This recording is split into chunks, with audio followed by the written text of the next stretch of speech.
guitar like I'm on my tiptoes, baby. You think a little too small. I got big goals, baby. Hey, where the money at? Look, I just need the info. Pronto, I go and What's going on, everybody? Welcome into the Blazers Edge podcast. I'm your host, Danny Marang, and I stopped being selfish and decided to bring Steve Dewald back, associate editor, of course, at Blazers Edge. I outsourced some questions, and I have been doing mailbags the last couple of podcasts because if you've been paying attention for the last couple of months, I've been really busy. And I've had a couple of videos that are like 3/4 of the way done. And Steve knows this because I told him, hey, I'm working on this. Yep. And they've been sitting there for weeks.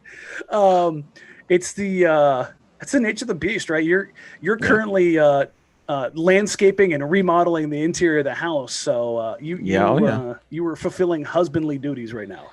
I don't think anybody really tells you that when you get married and you have a young kid that like Mother's Day is actually probably the most in-depth holiday for your significant other and wife that you deal with. It's more than an anniversary. I feel like it's more than a birthday, more than Christmas, Valentine's Day, all that. It's like all of it rolled into one. So like you really just don't want to screw it up. So I've been walking that line for the last week or so.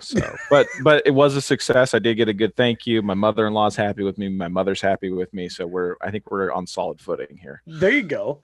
I unfortunately my side of the family is sick right now. Nothing crazy, so we're postponing until next week, which is again going to be unfortunate because I get that I'll be vaxxed and waxed come next weekend. The second Moderna hits, so we'll see how well that turns out. So if you guys are tuning into the what appears to be a midday Nuggets Blazers season ender. As Shams has said, the games are going to be slated between 9 and basically 1 Pacific. Shout out Mimosa Sundays for the Blazers, but if I look like twice fried dog poo, just no, it's just the vax. I'll just be dying on set. So, it's busy, folks. I wish I had more time to put out more content. And the off season, I'm going to take anything basically that I didn't finish during the regular season. And honestly, I'll probably dump a lot of it in the playoffs because we'll have a little bit of a break. I guess that's the easy way to get into this. The Blazers are likely going to land in the 6th seed now, right, Steve? I mean, I'm not here to jinx anything, but it's certainly looking that way. Obviously, the result against the Lakers gives them the tiebreaker over LA, which was huge coming down the stretch here. For me, you look at mathematically, it's the 6th seed. They can put their foot in their mouth. That's for sure.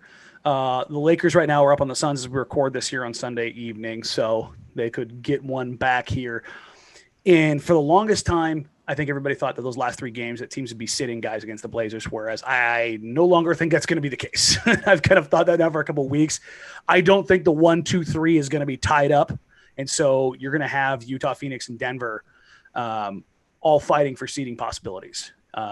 Who wants to avoid maybe that 1 seed? You might have a team that wants to avoid the 1 seed because you may be playing the Lakers or the Warriors coming out of that bracket. And even if you're not quote unquote afraid of them, I think you probably want to avoid those teams in a sense of they've got guys that can kill you. I mean, they've got guys who can just absolutely smoke you. Do you think any of those teams are actively avoiding trying to stay away from that kind of play-in matchup? I think so. I think the Clippers are probably the only team that is basically bring it on. Which is insane to think about. Yeah, exactly. It's a turnaround from last year, kind of what they're all full collapse last year. But it's just crazy to think that the Jazz and the Suns, 2 teams that are kind of these feel-good stories at top of the standings, and their reward could potentially be facing potentially Steph Curry and LeBron James in the first round. Like, that's a nightmare situation. What I do hope for is as we enter maybe that last game, I'd love to see Denver try to get cute with it in the standings, because the last time they did that, as we all remember, absolutely blew up in their face, and the Blazers beat them on their way to the Western Conference Finals. And that's the way Denver wanted that bracket set up. Speaking of wanting the bracket to be set up a certain way, Portland's not in a position to pick favorites. They're gonna be the underdog no matter what matchup they go into. However, you want Denver, right? Yeah. Okay. logically, yes, I want Denver. I think that's the most likelihood of success for the Blazers. You look at the matchup there. Jusuf Nurkic is one of the few centers in this league that can actually, on paper, match up with Jokic. And he did play Jokic incredibly well in the last matchup, regardless of box score. Jokic, I mean, especially in that fourth quarter, was just on another level. And Nurk made him work for everything. And I'm the first guy to kind of tamp down on the Nurk Jokic stuff, but I think that'd be a hell of a playoff matchup. And selfishly, though, I will say this. I kind of want to see the Clippers. I've been. You really love that SEO, don't you? Yeah. Well, I've been blowing through Ben Golliver's Bubble Ball, which has been one of my favorite sports reads I've had in a long time. And you reread those sections about what idiots the Clippers were at the end of that game. And Ben goes in depth on that too, which is great. It's a little bit of pettiness that Ben still holds at being a Blazers guy. Don't get it twisted, guys. Yeah. Ben is still through and through a Blazer guy, no matter how much he tells you he's not.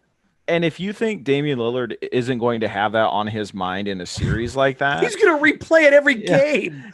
He not only could he send off Patrick Beverly, but he could send off Paul George again. And it would be epic. But there's not really as many easy solutions on paper or in reality for guys like Kawhi Leonard, Paul George, So, I mean, if you're looking at entertainment value, I'm a Clippers first round matchup is kind of what I'm hoping for. But as a person who wants to see the Blazers advance, you probably want to see Denver.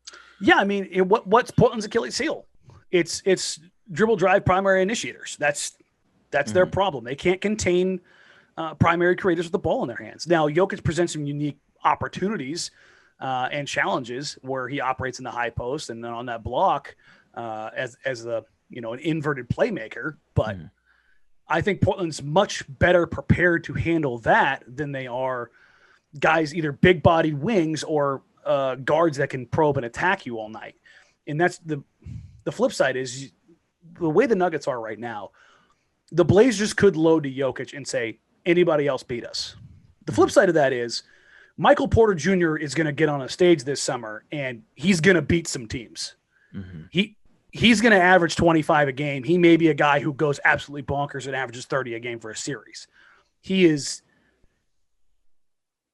done more than I thought he was going to do. His mind is wrapping around how to actually play off Jokic and change his game a little bit. Obviously, those two guys don't fit together incredibly well. They haven't been on the same page really at all. But now without Murray in there, without another ball handler in there, it's starting to kind of fall on MPJ in that regard. So that's a problem for Portland because they'd have to deal with the front court of Jokic, MPJ, and Aaron Gordon, who I've been told is not very good by a lot of people. How's that working out for you folks? He's been fantastic for them, and he's fit in for everything that they need. They've got multiple guys that can handle big-bodied wings now. So, unfortunately for them, and I do say this unfortunately because I genuinely think if they were fully healthy, they would be a title contender. And it would have been cool to have not necessarily Denver, but to have a different narrative of outside of the LA teams. I think that would have been a cool story. Now, I still have the Suns as my dark horse finals pick. If it's not going to be one of the LA teams, that's who I've kind of said all along. Do you believe in them at all? Yeah, I do worry a little bit about just the relative lack of playoff experience on the Suns. Any of them? Well, of your top three guys on that team, Chris Paul has a checkered playoff history at best. Sure. And then this will be the first trip for DeAndre Ayton and Devin Booker. Yes, and Bridges. But Jay Crowder does have a lot of experience. There are guys. I think I trust Monty Williams in those situations. I think he's an excellent coach. But they're going to get drug into the deep end in one of those series. And how they respond is going to be really interesting. And I think history kind of tells us a lot of these teams tend to have kind of that 1 year ramp up and kind of go through the motions as a unit before they really make that run. And I think the Suns might be a year ahead of schedule on that as far as that goes. That sounds vaguely familiar with the Suns. I feel like the last time they were in the playoffs, they revamped and tried to get ahead of the schedule. Yeah. Oh, but also, I mean, the same side of the coin, the team I'm really interested about is the Jazz, because I think With the series they had with the Nuggets last year, I think that was just such valuable playoff experience for Donovan Mitchell, him going head to head with Jamal Murray, who we kind of alluded to earlier when we were talking about the Nuggets. I think that team is ready to really make some noise in the postseason. And I think there's a lot of matchups that kind of go their way.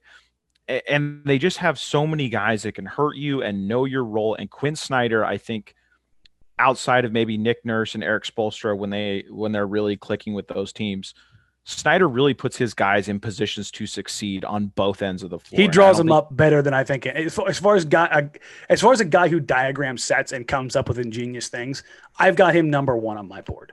He does some stuff every single night with a little bit of a wrinkle that he puts in for not necessarily an opponent, but for one of his guys. It's hey, they do this, we can take advantage of it in this way. And it's not something that if you don't watch a lot of the Jazz that you're going to catch on, but you'll say, oh, they don't really run, an elevator door set, middle of the floor, but instead middle of the floor, they'll go wing extended because they're trying to drag X defender who's not great laterally with somebody. They'll do that with like Bogdanovich or something along those lines.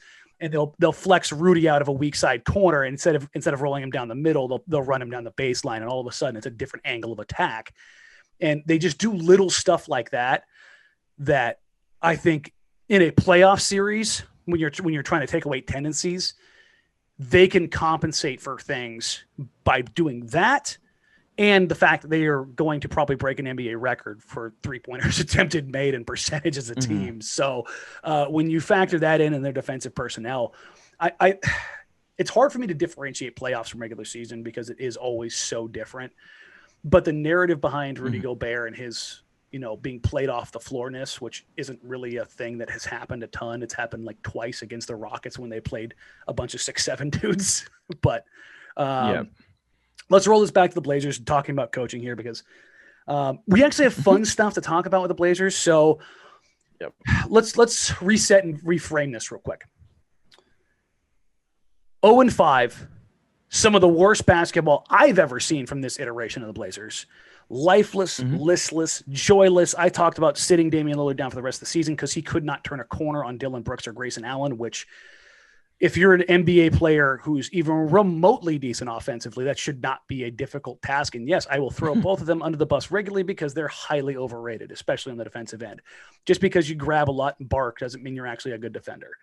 But Dame should walk by those guys like they're standing still. Dame's first step is probably one of the 5 or 6 quickest in the NBA. That's what separates him from everybody else. That's his supreme athletic gift when we talk about Damian Lillard. We probably don't talk about it enough. That first step and his ability to decelerate off that first step to create that separation. That's what makes him special. That was non-existent over the course of 10 days. He couldn't get by anybody. And I was just looking at that like, he just had a week off. How does he look like this after having a week off? Like if this is the case, pack him up because they can't do anything with this.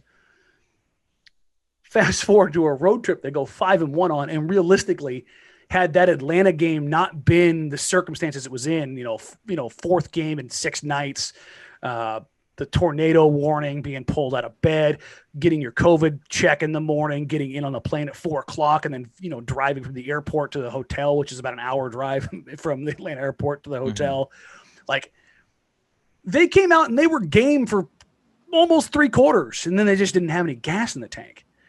And it's so weird. It's not weird. Is not the right word. I can't use the right word because of this podcast is family friendly. It was bleeping weird. Like, it made absolutely no sense. I have never, and I mean this without any hyperbole, I have never seen a team go from playing that bad.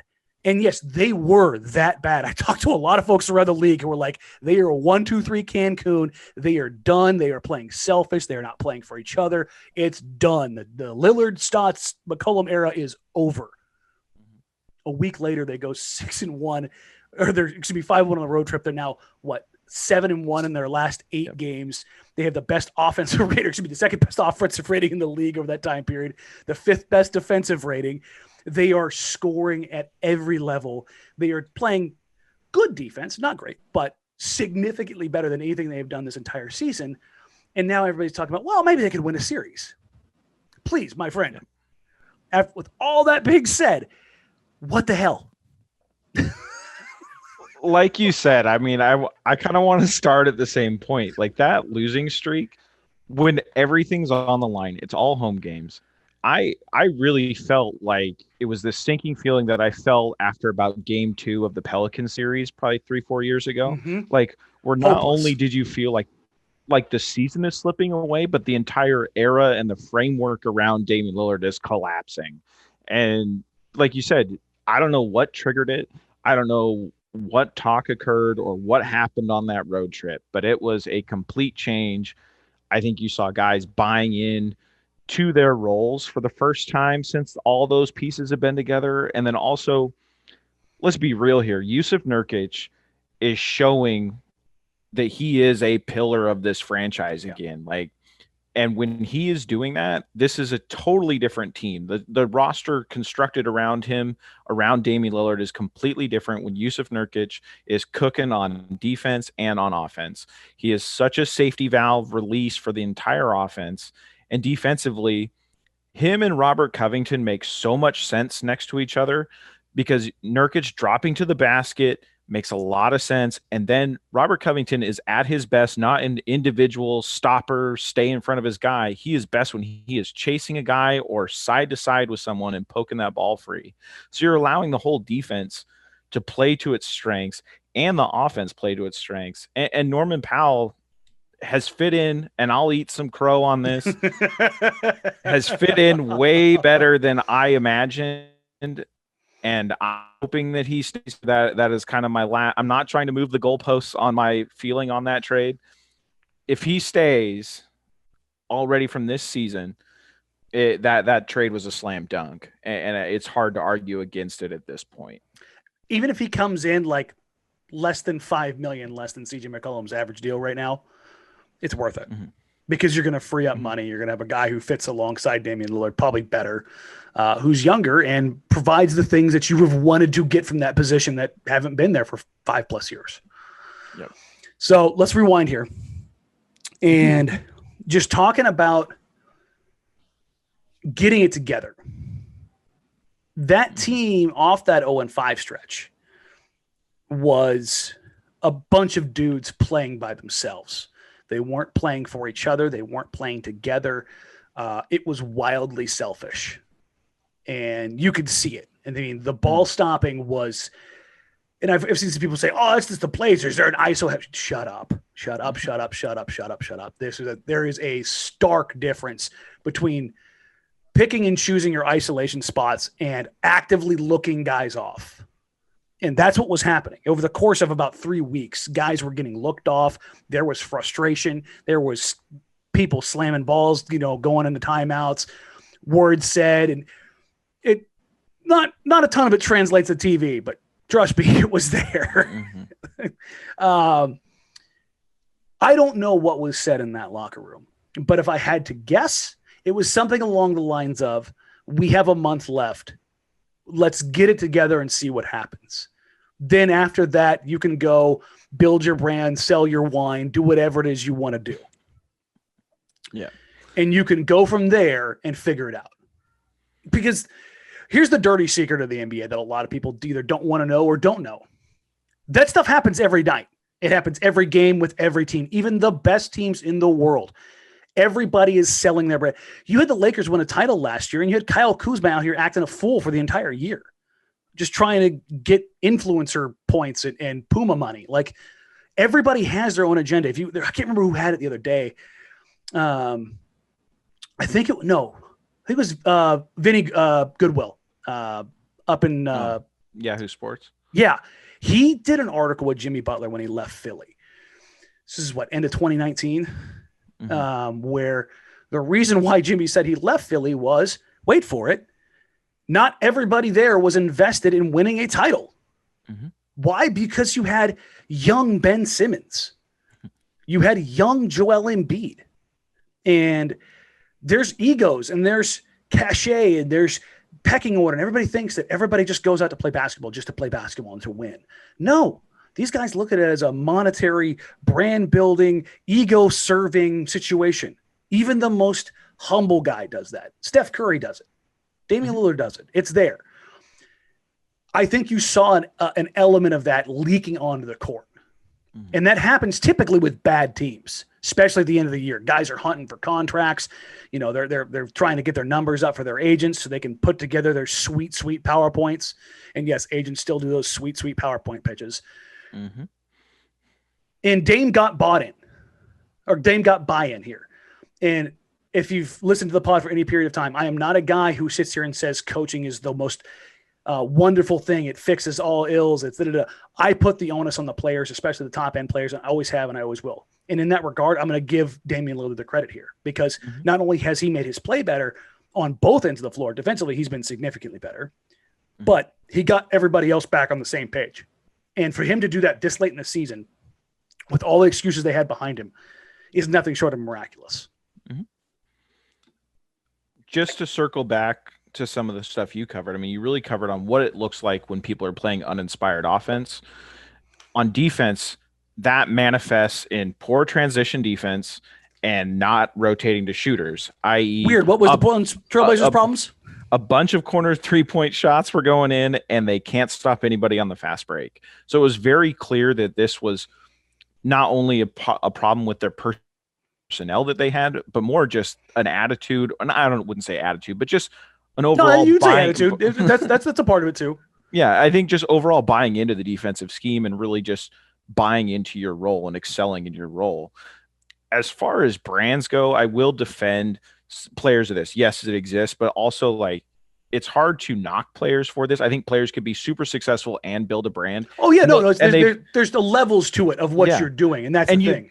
And you basically have to, because unlike most of us who work through our career where we reach our maximum earning potential as we move into our career field, like these guys hit their maximum earning potential in their mid-20s and they're out of it by their mid-30s. So they have to do everything they can right now. But like you said, you can still be a highly successful player, highly successful teammate and team player, and build your brand at the same time.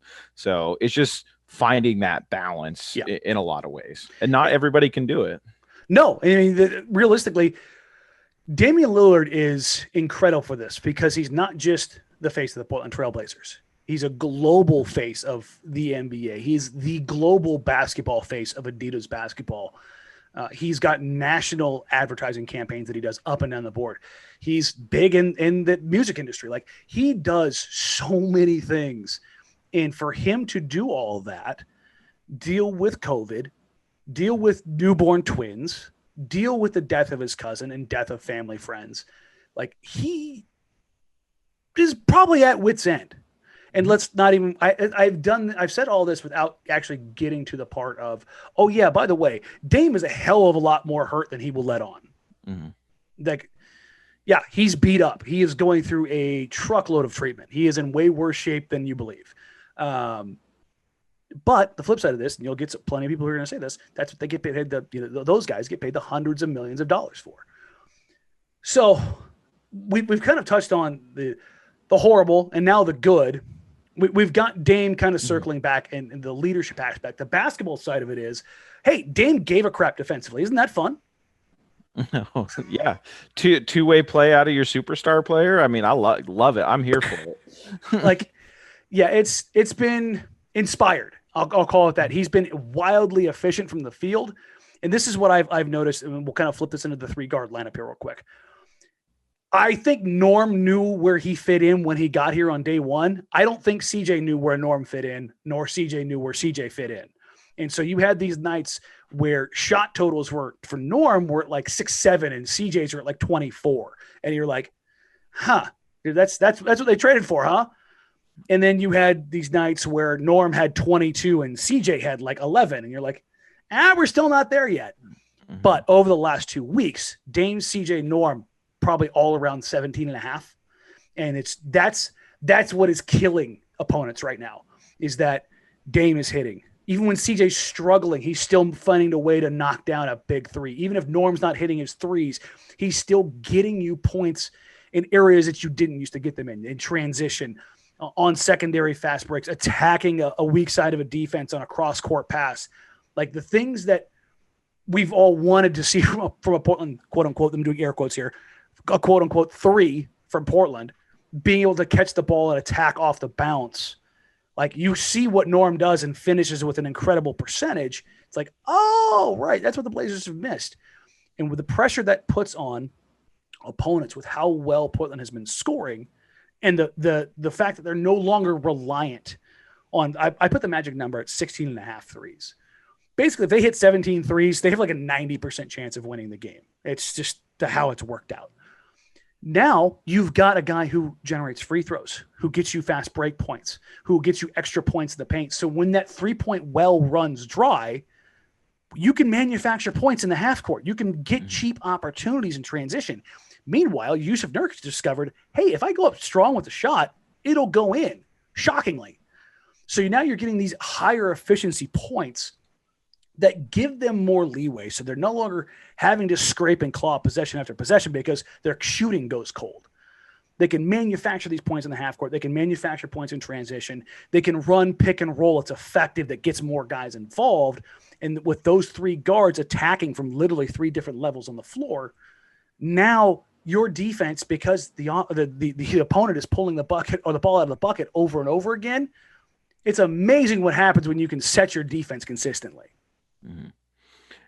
And just to touch on CJ, yes, the shot isn't always going in, but when Norm isn't clicking necessarily all the time, which we haven't seen a lot of from Norm, but those guys have gravity wherever they are. Yes. And that's just not something that Portland has had the benefit of. And then also it just kind of, you can see it get into the heads of defenders. And really you see it more in the regular season where it's tight turnarounds. Your scouting reports aren't as long compared to the postseason. And you see it manifest in different ways. Like, for instance, yesterday against the Spurs, I don't know who closed out on Hollis Jefferson, but they ran him off the 3-point line. Like, Hollis Jefferson will gladly get run off the 3-point line every night, and he went right downhill and hit a lay-in. So you're seeing it just play in not only into the 3-guard lineup strengths, but it's really benefiting everybody up and down the roster and opening things up for Robert Covington, Jusuf Nurkic, and his Cantor. Like, everybody, the whole offense is just clicking and moving in a way that it hasn't so far this season. And it's really for the Blazers, who have hovered around or inside the top 5 all season. It's impressive that they have found this other gear. And like you said, it's translating to defense just by, like you said, it's always starting from a dead ball, which, granted, the Blazers haven't been able to stop that all the time, but they are doing a better job of stopping it. I saw John Morant take a ball out of the hoop the other day, the homestand, and then get down the court and dunk in less than 4 seconds. Mm-hmm. So, yeah, I've seen pretty crappy defense for most of the season. We got a couple questions in here that I got earlier from Twitter. Excuse me. Let's get through some of these because I feel like they're going to touch in on. I think we got most of the stuff that I want to talk about out of the way, but it wasn't wrapped up in these questions. I'm going to do it this way. A couple people asked about Derrick Jones Jr. So, one word, DJJ. Does DJ get any playoff minutes? What happened to DJ? Yeah, let's do the overarching Derrick Jones Jr. conversation here.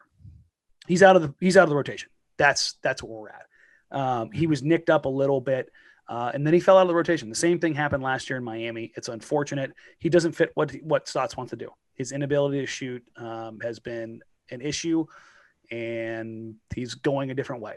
And I've seen some people say, well, why doesn't he get garbage time minutes? Well, he's on a contract with an option year and not another year on behind that. He's not going to go out there and get injured in garbage time minutes. He's beyond that. That's kind of a veteran respect level thing. Playoff minutes, I don't know. Maybe there's a matchup that, let's say they get the Jazz somehow, some way. They get the Jazz in the playoffs.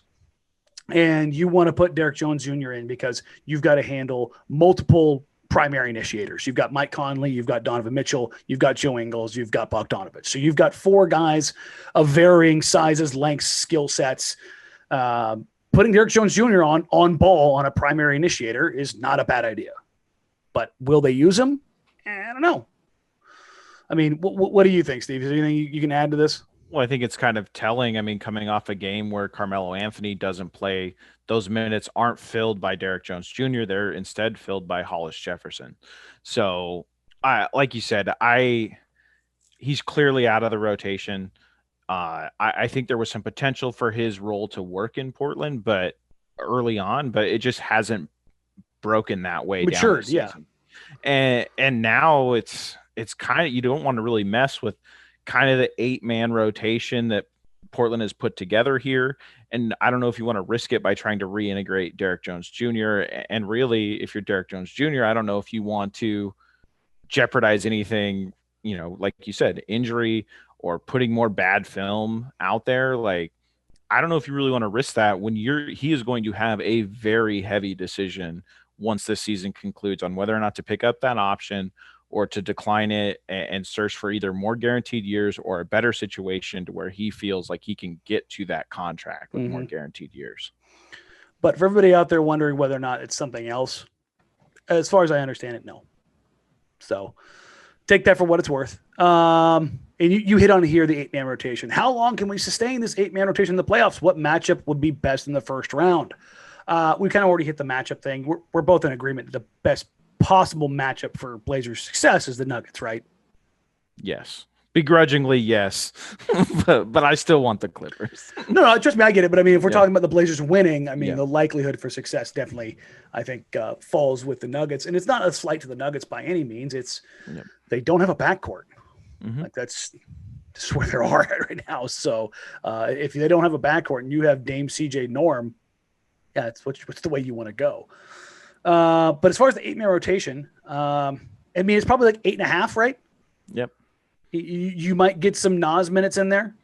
Like I think that's about as far as we go at this point. If DJ's not going to be in at all.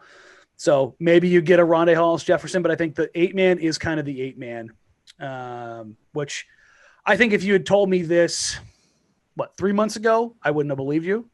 But that kind of leads me in the next question here from at TWhite273. Do you think Simons will get playoff minutes? If so, how much? Steve, how many minutes does Simons get?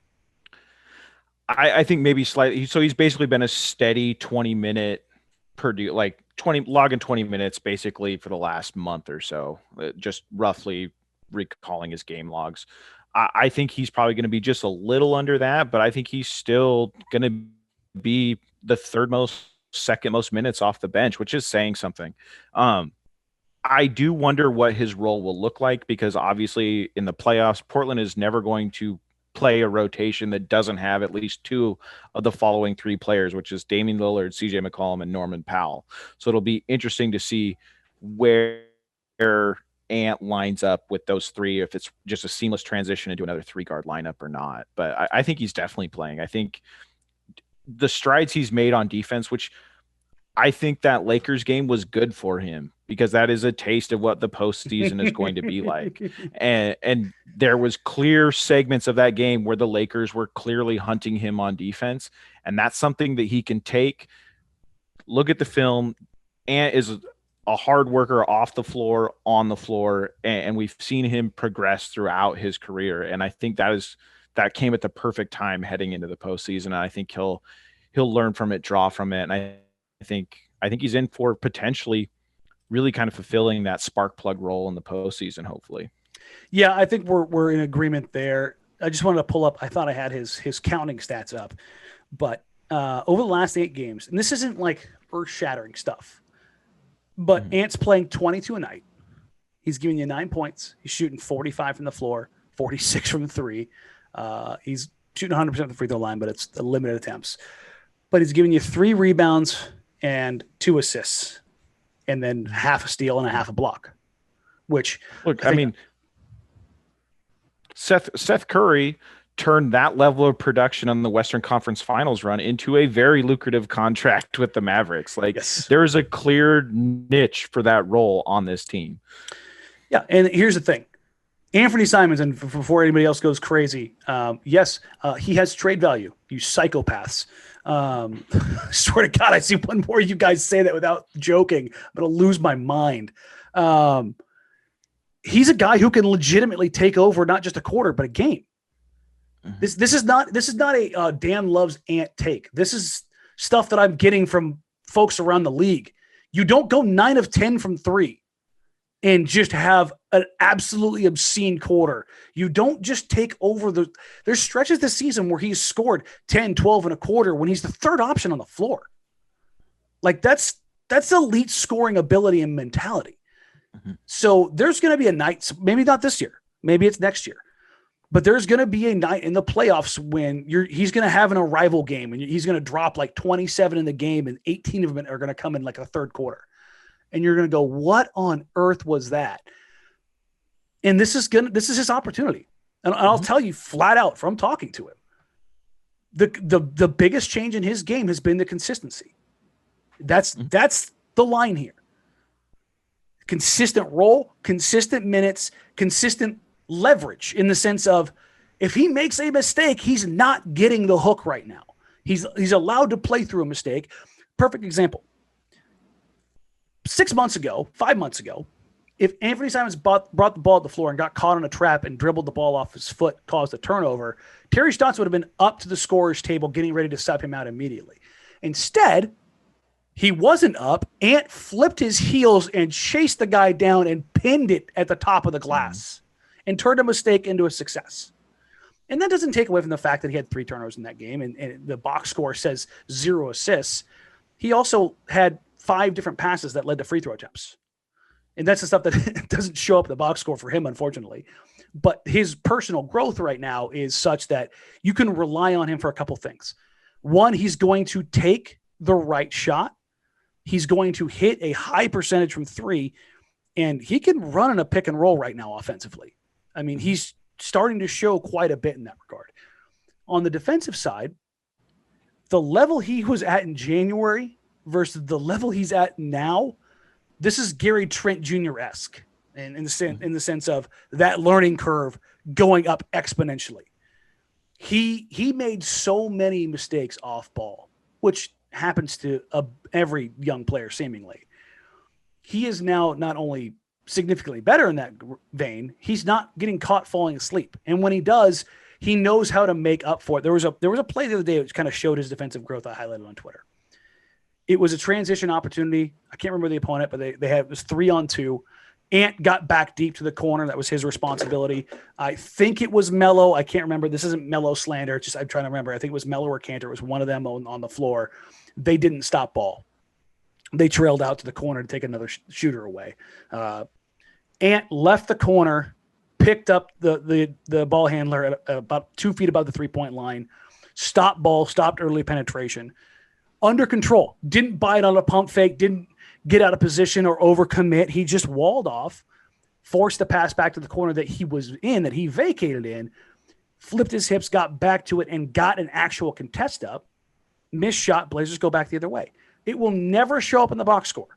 But for him to see that play, make the play, and do it without fouling or putting himself in a compromising position, that's what you're looking for when you're looking at a young player growing. Not the box score stuff. That comes along when the process makes sense. From what you've seen from Anthony Simons over the last couple of weeks, what has either stood out to you or what's impressed for you? What is the thing that you're looking at going, oh, okay, I see where they're going with this? Well, obviously it's always started on the offensive end when we talk about Ant as far as what he's able to do, get to his shot. And then like you said, it's clear that he's been given a longer leash from the coaching staff, and that comes with trust. And then defensively, it's just all the stereotypical things we see with players when the game starts to slow down. And sometimes that slows down first on offense, and then it slowly transfers over to defense. And you're really starting to see that. The other thing I'm curious about, and we'd have to ask him, is I think just outside looking in, I think it's been really helpful to see a guy like Norman Powell come onto this team where Ant has basically looked up to CJ McCollum, Damian Lillard throughout his career. And now he gets Norman Powell, who is a true two-way player, gets it done at both ends, is a true 3-level scorer, similar to what Ant can do. And he's the same body type. And I think that is super useful for Ant to see how that's done and see how he performs and picks his spots as a tertiary scorer, which that's what Ant is going to be for the foreseeable future with this team as it is constructed. Now that could change over time in the next, iteration of this team. But for right now, that's the role he's got to hit. And to have just the prime example in a guy like Norman Powell, I think is super useful for all the young players on this team. And that goes for CJ Ellaby at the end of the bench to Anthony Simons, who's getting minutes now. Like I think he's trending in the right direction. And also, last year we're sitting here talking when Ant kind of gets off to that hot start. We're both saying, there is always that point where players start to show up on the scouting report and teams start to take away what you like to do or zero in on your weaknesses on defense. And Ant has clearly shown that he is aware of that. He's addressed some of those issues, and he's moving forward from it. And that's separates the players that develop and get a second contract in this league. Guys who can do that usually end up carving out a 10-year career if they can get over that initial hump. Yeah, if you can give yourself a quality that, regardless of your scouting report, you can deliver on, that's how you make success in the NBA if you're not a star. And I still think that there's a potential for him to be a no BS 20 a game scorer. You and I have talked about this. If he gets guys on his cadence and he can dictate to defenses, which I think he will eventually be able to get to, because there's times I'll say the last game here the other night, he had that side pick and roll with Cantor where he got to 18-foot pull up like it was nothing.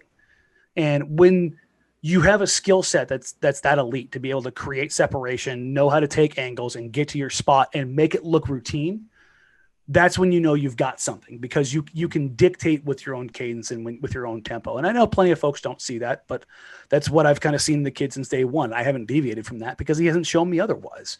That's the Ant rant for now. I hadn't gone on one for a while, so I had to make sure we got that in. But let's get a few more questions in here before we go too long, because I know I've been keeping these podcasts a lot shorter lately.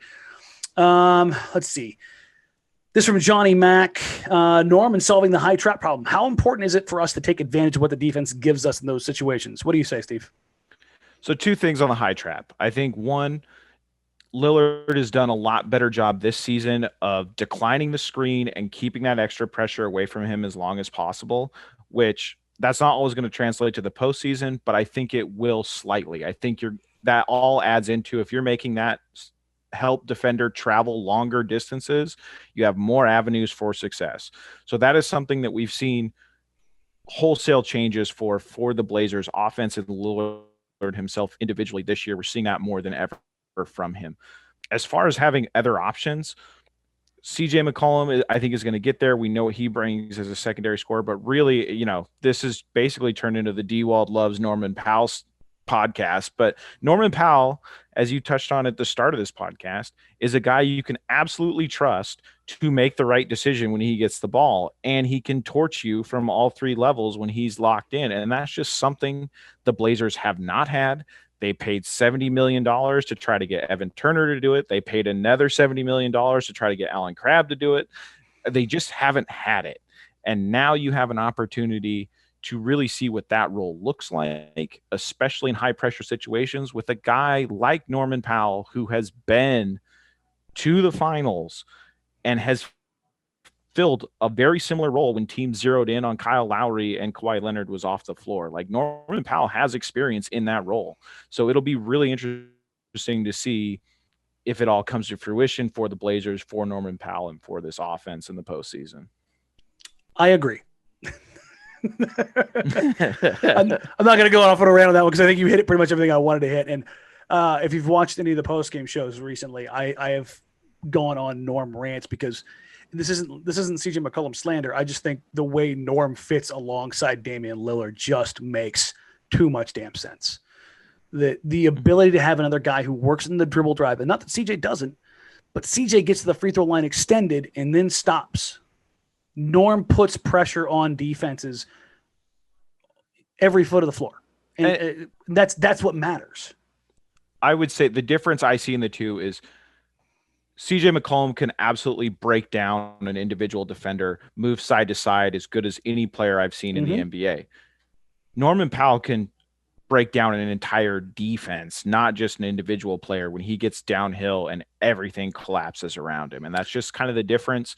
Both of them are definitely positives in a playoff situation, but there is a difference. Yeah, and when you have that gravity to pull from the three-point line all the way to the rim, That's what bends and breaks defenses. That's what puts guys in rotation. CJ McCollum doesn't put guys in rotation typically. That's not what he does. He gets a guy on an island and cooks them. It's different.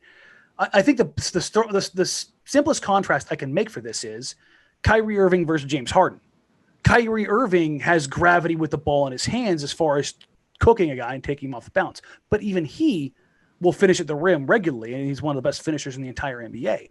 But it's less about breaking down an entire defense than as opposed to getting to their spots and beating a guy in isolation. James Harden isolates, but when he isolates, he breaks down an entire defense because of the pressure that he takes from the three-point line to the rim. And that's, I think, the differences you see between a guy like Powell and McCollum to a lesser extent.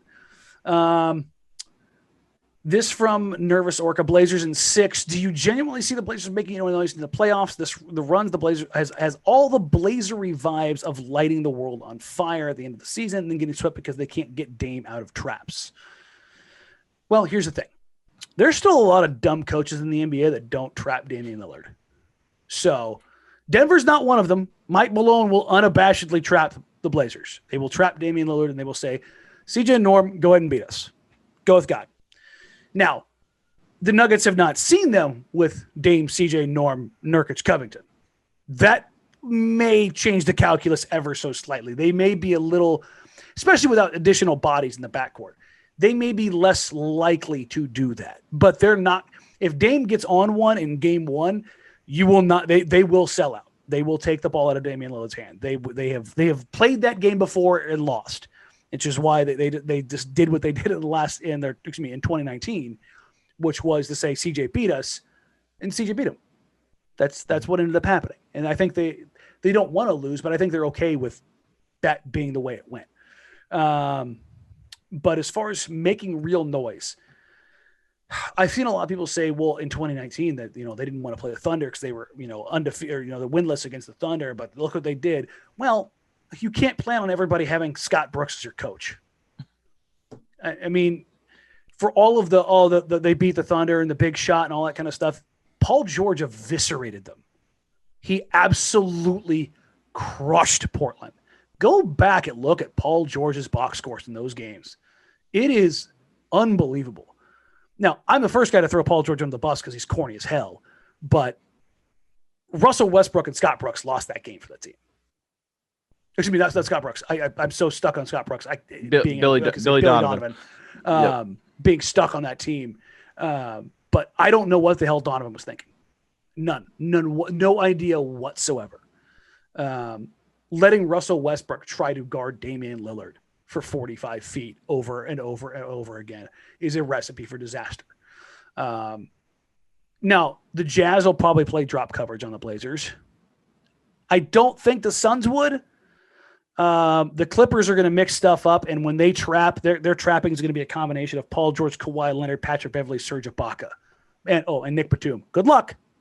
Mm-hmm. Good luck. That's just kind of what I think when you get in that matchup. So as far as making noise, it's hard for me to buy into that. I just, as much as everyone say, well, they're playing really well right now. Cool. Are they playing playoff basketball? No. And until I see them playing playoff basketball and actually being effective on both ends of the floor, I'm more likely to believe the 60-plus games of evidence that I have that they aren't great at dictating terms than I am the 15 games of tape that says that they're better than what they've been the rest of the season. And even then, I take it all with a grain of salt. Mm-hmm. You? I'm kind of in the same boat.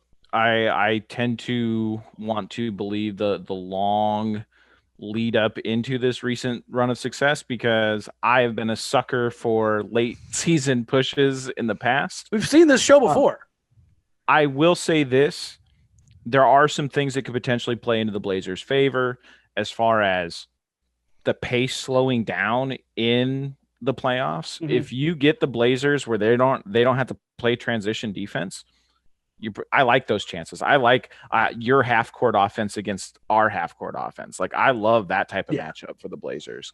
That said, there's still a lot of question of when you play a team that has an elite wing or a wing that can get buckets, what are you going to do for to guard that guy night in, night out, especially if there's multiple options. Norman Powell has shown that he can do it, but if they focus it and try to grind him down for a whole series, who knows what happens there? Who knows how the fouls get called in that series? And you only have one Robert Covington on your team, and he's really kind of your only big-bodied forward. And really, it's a disservice to him and what he does on defense to expect him to be this one-on-one lockdown defender, because that's just not his game. I mean, he can do it better than any other forward on the Blazers roster right now, but that's not really what his strength is. I do think if this team is healthy, just for what they can do on offense, I think they can surprise somebody, but I am not going to go and bet the house on them getting to the Western Conference Finals again. I do think this team has upset potential, though, which is something that I did not think they had, obviously, 2 weeks ago. So insane to think about. It'll be interesting to see what happens, because basically as of 2 weeks ago, as we touched on, we both thought, their playoff chances were dead on arrival. And I don't think that's the case now. Okay.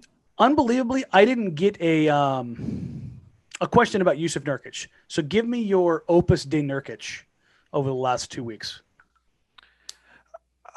I touched on it just a bit, but what he can do offensively is so understated for this whole team. I mean, we so often look to Nurkic as he is the Band-Aid to fix the defense, but let's not forget what he does on the offensive end. If teams are gonna load up on the perimeter, he will absolutely barbecue you underneath. And yes, they lost that game, one of those games to the Grizzlies, but I mean, he went off. I think he had like 26 points. He beat the hell out of Jaren Jackson, and then in the next game, Valanciunas. He was the one guy that played incredibly well in both games.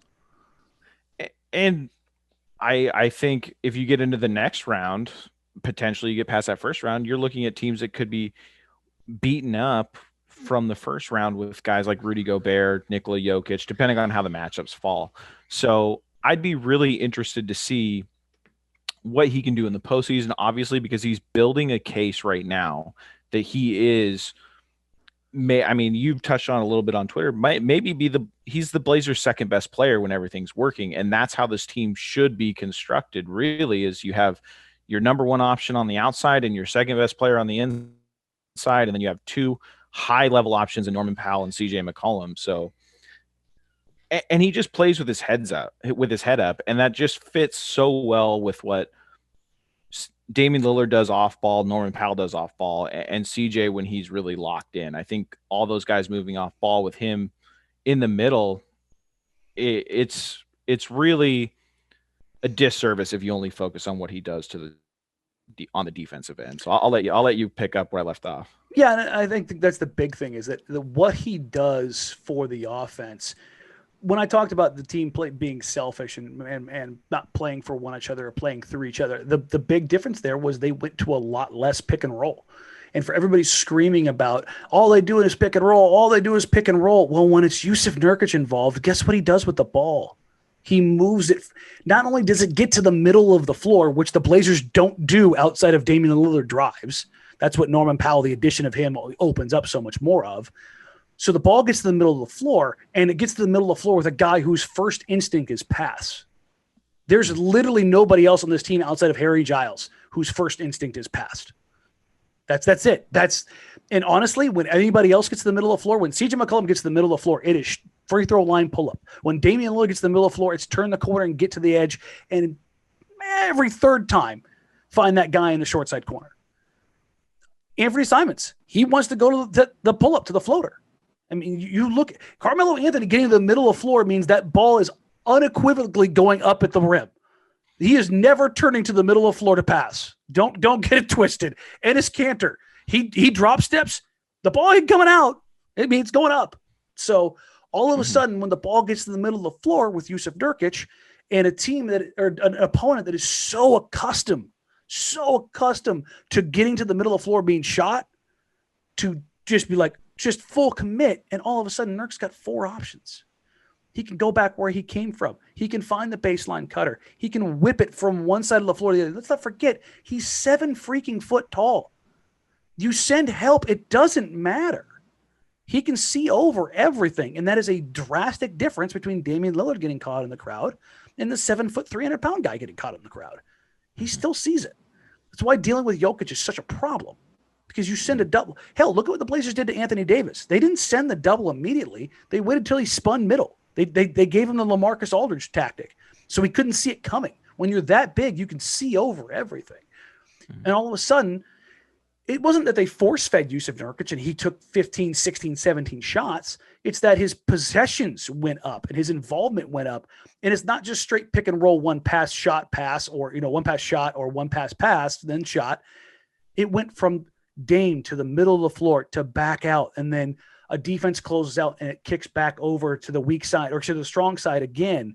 And the defense is caught in their second, third, and fourth rotations. And all of a sudden, it ends up back in the corner with Norman Powell and the best corner three-point shooter in the league. Mm-hmm. That's a strong difference from one pass shot or one pass corner contested three. Like, it's just, if you can't look at that and see that and understand that, I would certainly just say, just do nothing but watch Jusuf Nurkic. Mm-hmm. Do not watch the ball. Just watch him and watch how defenses react to him with and without the ball, and when he gets to certain places on the floor. And you will eventually see the value that he brings to this franchise night in, night out.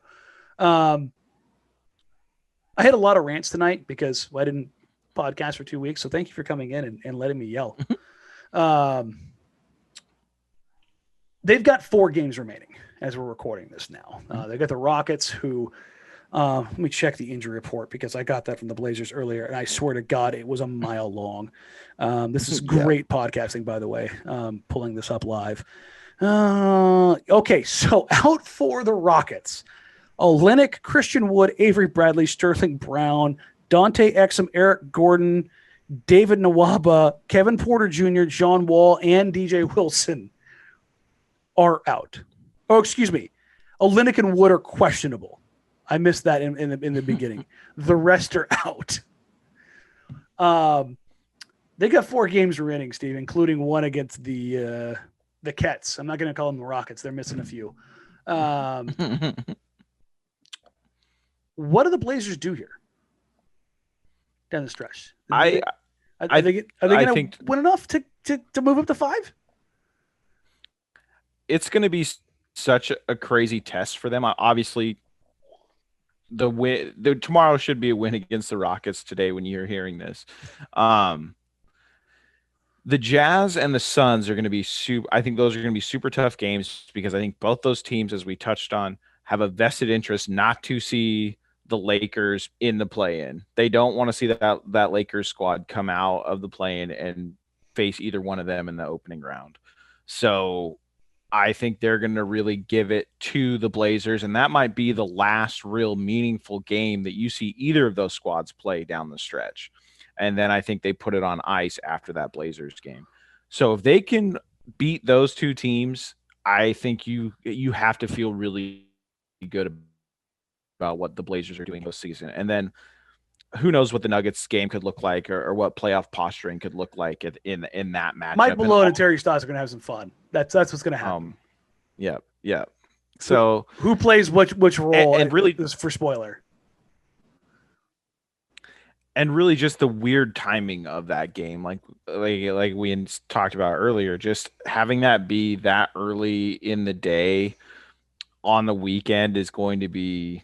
It has a potential to be a really awkward game. I think could be a real messy game. It's going to be a weird day because every team is playing 15 games all Sunday. It's like the NCAA tournament. It's going to be fun. Thanks for hopping on, man. I want to keep you much longer than that. We'll go ahead and wrap up there. Go ahead and plug anything you got coming up, anything you're working on, and then we'll get out of here. As always, you can find me at Blazers Edge. I'll be picking up a lot more work as we head into the playoffs. As far as really big game recaps, we usually go all out when we hit the postseason.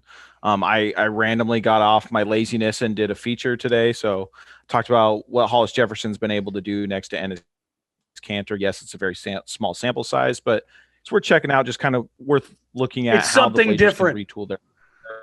Yeah, something you can do differently with the lineup heading down the stretch. And then obviously after you listen to this and you're not sick of my voice, I've launched a new podcast called the Church of Roy podcast. You can follow us at Church of Roy Pod.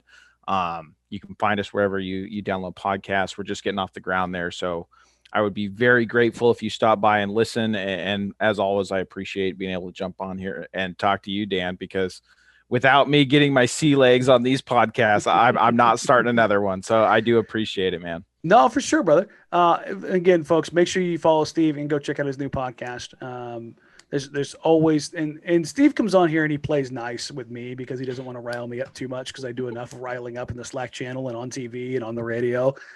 But if you want, I think I can say this pretty clearly. Steve and I see eye to eye on a lot of stuff, but the stuff that we don't see eye to eye on, it is wildly different. Yeah. And that's what makes this kind of stuff cool is that I can bring him on. And even though right now I think we're after basically, 5 years of seeing the same things. We just, I think that I can put it this way. You have come much closer to the dark side of agreeing with me on a lot more things than you did 2-3 years ago. Yep. Yeah. And like you said, I think we're so close in so many ways that when we are different on something, it is such a flashpoint of just debate that it's like people will go, oh my God, the Slack channel is going off. And I love it. It's always, we both are very passionate about this team, what we do and how we cover the league. And I think it shows in that, but also I think there's never been a time where we haven't talked to each other afterwards. I think it's all good natured. And I think a lot of people can probably learn from that style debate. Well, it might be unhealthy in the heat of it, but we're always right back on the same page shortly after. I don't think there's two of us ever who have been at Blazers Edge who, when it goes down in the Slack channel, it goes for any longer than what we do. It's usually you got to scroll back about 4 or 5 times before you find the beginning of this, and they're not shortly worded responses. No. And usually you'll get the Dave Deckard response where it's like, put it in an article, stop doing it here. No. That's 100%. It would be fun to put everything we put in there into an article, but then also, no, it wouldn't. It would be terrifying. That's for damn sure. I do want to still interview players at some point in my career, and I know you want to keep your job at NBC. So we'll see what happens. I'm always flirting with the edge of it. And again, folks, make sure you go follow Steve. Thank you all for listening. Podcasting has been really weird for me the last couple months. Obviously, again, just want to thank everybody who does follow along and like and subscribe and reply and DM me and email me and text me and send me Facebook messages and Twitter DMs and IG messages. Seriously, I don't think there's ever been anybody I've ever ignored. Not openly. To a fault that there's been no one that you've ever ignored. Yeah, no, seriously, because I genuinely want to talk to people and I want to get your feedback, even if I think you're the dumbest person on the face of the planet. And there are people out there, I do think that about you 100%. But that's just the way I'm wired. But at the same time, I want the engagement of and not necessarily Twitter numbers. I'm just talking about this team. I love it. And Steve will tell you unabashedly, does not matter what time of day, what the topic is. I love it. And so that I get to do this and that I've been a part of it for 5 years. That was the other thing that hit me the other day, that I have doing this for 5 years. It was like, good God, thank you. Thank you to all of you who make this viable for me. Because if I didn't have this, I wouldn't have had a TV show. I wouldn't do the radio stuff that I do. So I just want to take a minute and say thank you, especially because it's been so inconsistent for the last few months with the pandemic, with moving, with a marriage, with a wildfire evacuations. It's been a lot. So I just want to make sure that I always take time to say thank you and then plug the rate, review, subscribe line, because this is the time when after I buttered you up to give me something in return, right? That's how that's how social media works. That's how podcasting works. But no, seriously, please do rate, review, leave a review. Listen, even if you hate me, leave a review. Let people know how much you hate me. If you love me, let me know how much you love me. I like that too. You can follow me across social media at Danny Marang, at DANNYMARANG. Eventually, I'll put more and more stuff back up on the site, so look for that. You can follow Joe and I for the rest of the regular season and into the postseason on Blazers Outsiders, following every Trailblazers game on NBC Sports Northwest. For Steve, thank you, man. Appreciate you. We'll catch you guys next week, or maybe soon. We'll see what happens. Bye. Goes, baby, ain't where the money at. Look, I just need the info. Pronto, I go and get it and split it with my kinfolk daily, and I'm the type of that might change my